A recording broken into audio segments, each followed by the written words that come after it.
एक बार वृंदावन के एक छोटे से गांव में एक लड़की रहती थी जिसका नाम था सीता। सीता रोज ठाकुर जी के मंदिर जाती थी, लेकिन अजीब बात यह थी कि वो कभी फूल या प्रसाद नहीं ले जाती थी। वो मंदिर के बाहर बैठती, अपनी हथेलियां खोलती और ऐसे दिखाती जैसे उनमें दुनिया का सबसे कीमती हीरा हो। लोग उसे पागल समझते थे। पर एक दिन मंदिर के सबसे बड़े पुजारी ने कुछ ऐसा देखा कि उनके पैरों तले जमीन निकल गई। सीता की खाली हथेलियों से माखन की खुशबू आ रही थी। आखिर कौन थी सीता, और क्यों वृंदावन का एक अंधा भक्त रोज उसके पीछे पीछे मंदिर आता था? कहानी के अंत में जो ट्विस्ट है वो आपकी आंखों में आंसू ला देगा। सीता जब भी मंदिर जाती, वो अंधा व्यक्ति मंदिर की दहलीज पर ही बैठ जाता। वो कभी अंदर नहीं जाता था। एक दिन गांव के लोगों ने उससे पूछा, बाबा, आप अंदर क्यों नहीं जाते? उसने रोते हुए कहा, मैं अंदर गया तो मेरे प्रभु सह नहीं पाएंगे। सब हैरान थे।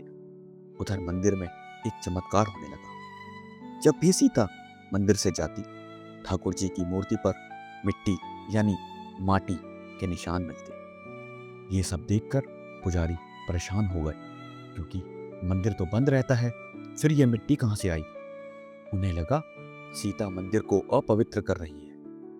उन्होंने तय किया कि वो सीता को रंगे हाथों पकड़ेंगे। और फिर एक रात पुजारी मंदिर में छुप गए। आधी रात को जब दरवाजा अपने आप खुला, उन्होंने देखा सीता अंदर आई। लेकिन इस बार वो अकेली नहीं थी। वो अंधा व्यक्ति उसके साथ ही था। जैसे ही वो अंधा व्यक्ति अंदर पहुंचा, मंदिर की सारी घंटियां अपने आप बजने लगी। पुजारी ने देखा कि सीता ने अपनी खाली हथेलियां ठाकुर जी के आगे फैलाई, और चमत्कार देखिए, ठाकुर जी की मूर्ति से असली हाथ बाहर निकले और उन्होंने सीता की हथेलियों से कुछ इनविजिबल सा खा लिया। लेकिन अगले ही पल वो अंधा व्यक्ति जोर जोर से रोने लगा और बोला, प्रभु, अब बस कीजिए, मुझसे आपका ये दुख और नहीं देखा जाता। ये सब देखकर पुजारी तुरंत बाहर आए और उस अंधे व्यक्ति के पैर पकड़ लिए। कौन हो तुम, और ये सीता कौन है? उस व्यक्ति ने जो बताया वो सुनकर पूरे वृंदावन में सन्नाटा छा गया, क्योंकि उसने कहा, मैं कोई मामूली मनुष्य नहीं हूं, मैं त्रेता युग से चलता आ रहा हूं, मैं हनुमान। सब थर थर कांपने लगे। हनुमान जी ने बताया, राम अवतार के बाद जब प्रभु कृष्ण रूप में आए तो उन्होंने मुझे वृंदावन आने से मना किया था, क्योंकि वो चाहते थे कि मैं उनकी लीला में कोई विघ्न ना डाले। पर ये सीता, ये वही शबरी है जिसके जूठे बेर मेरे राम ने खाए थे। इस जन्म में भी ठाकुर जी को रोज अपने भाव से माखन खिलाती है। और जो माटी आप मूर्ति पर देखते हैं वो मेरे प्रभु के पैरों की धूल है, क्योंकि वो रोज रात को सीता से मिलने उसके घर जाते हैं।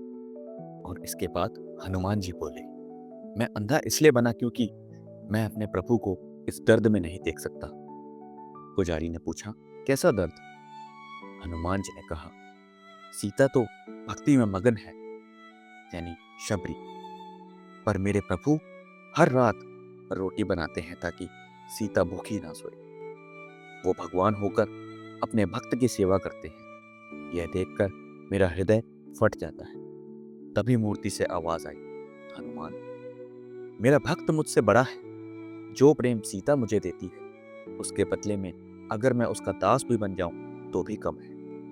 तो देखा दोस्तों, ये कहानी हमें सिखाती है कि भगवान को 56 भोग नहीं, सिर्फ भाव चाहिए। सीता की खाली हथेलियां दुनिया के हर प्रसाद से भरी थी, क्योंकि उसमें प्रेम था।